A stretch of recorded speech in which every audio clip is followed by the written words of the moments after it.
Formula One is a constantly evolving sport.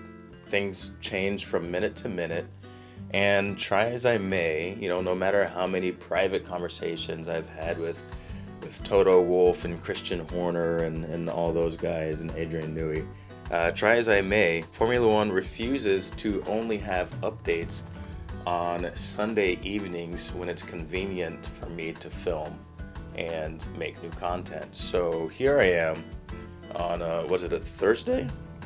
Here I am on a Thursday, forced to bring some news to you. All right, so the big one is Kimi Antonelli has finally signed with Mercedes. That's right, he's going to be driving with Mercedes in 2025, and that might explain why George Russell has been, to use my term, or I think I heard it from somebody else, glory seeking instead of race winning. I'm sure that he knew that there's some writing on the wall, and if Kimi Antonelli does as well in Formula One as everyone is predicting, George Russell will in fact become a second driver to a rookie. Maybe not officially, but eventually he will have to yield that primary seat. To Mercedes' credit, I think that they gave him a chance. They promoted him over Lewis Hamilton as much as possible, and that was part of the catalyst that sent him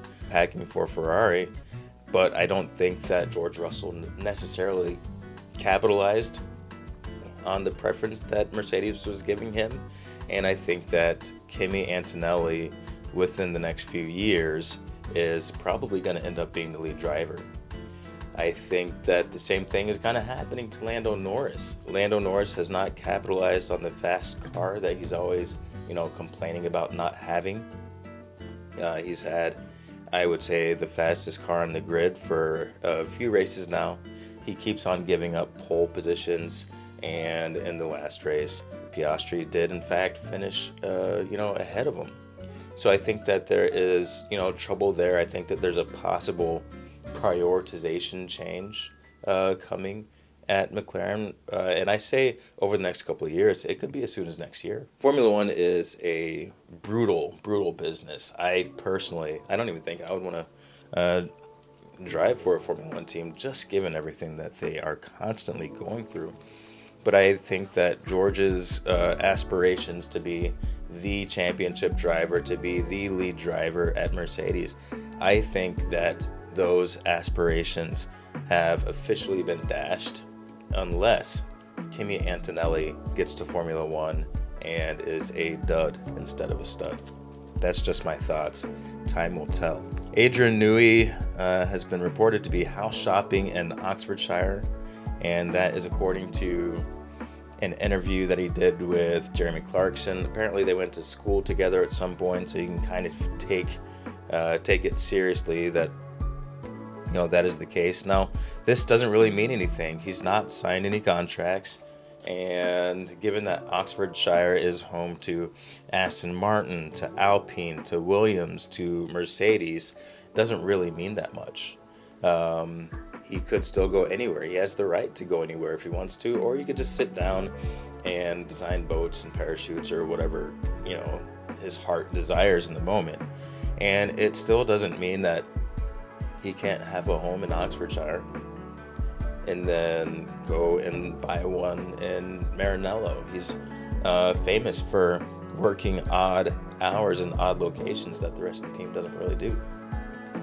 I think he flies in to Red Bull, gives ideas, all that kind of stuff, and then he bounces because he can, because he's that brilliant and that valuable. So the rumor mill is saying that he's going to Williams. Maybe he is, but I personally would wait a little while. As a matter of fact, this guy is so elusive. I would wait until he signs the contract for anywhere before I make the assumption that he is even staying in Formula One.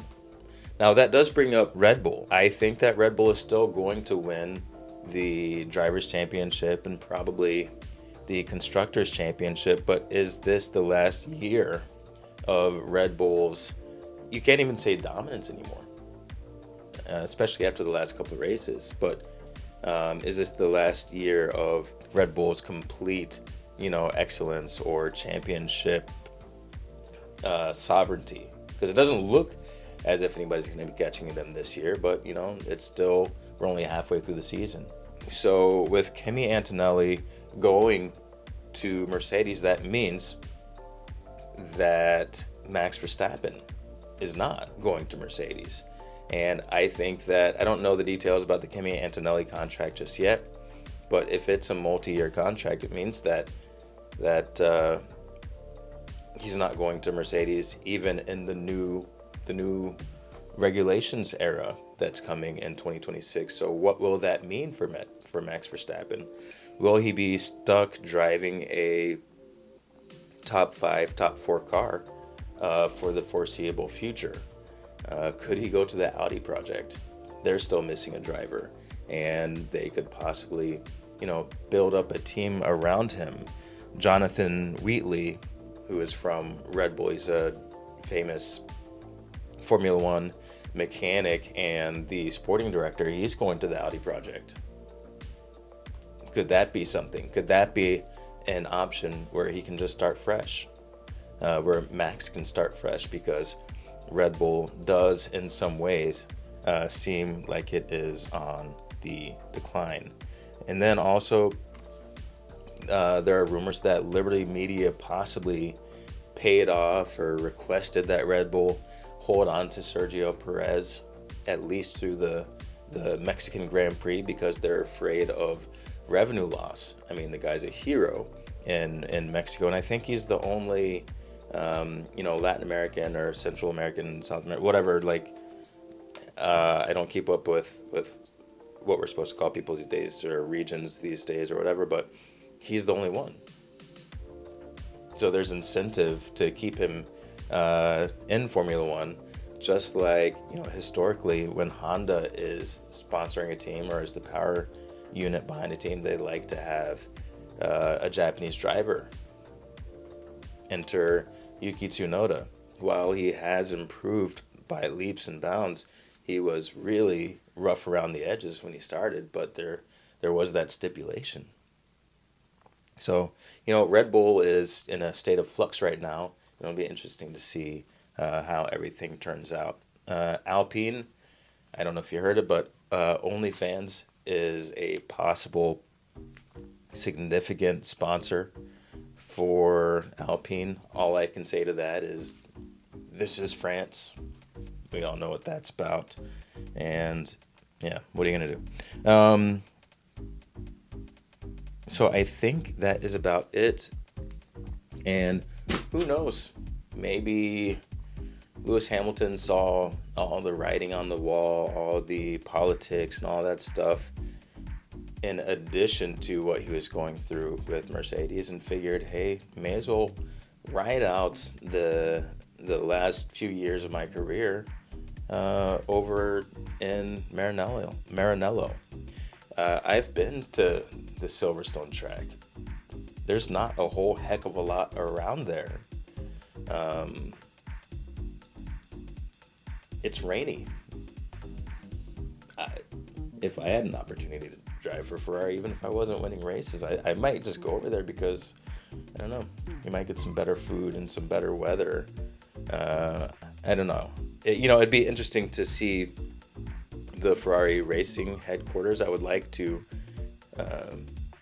actually see that in person, so I can compare it mentally to what I saw when I did the Silverstone tour. If you haven't seen that video, it is, in my Formula One playlist. I did do a tour of Silverstone. I would love to do a tour of Ferrari. I would love to do a tour of almost any Formula One facility. I'd like to collect them all and film them and bring them to you guys. But anyway, that is Thursday?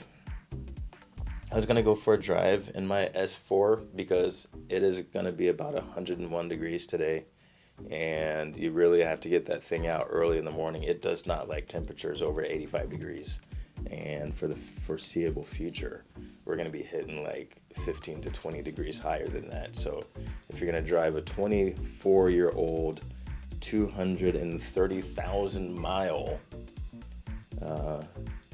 German car in Texas, you got to get up early in the morning while it's still cool.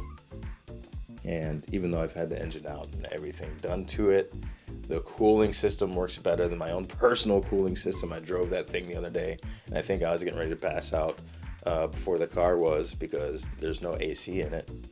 I mean, there's AC, but it doesn't work very well over 85 degrees, which kind of means that there is no AC. Anyway, that's a long, convoluted story. I'm rambling now, but this has been a Thursday video. I will see you on Monday, unless something completely groundbreaking happens before then. I've been Dalton. This has been The Petrolist. You've been great. I'm out.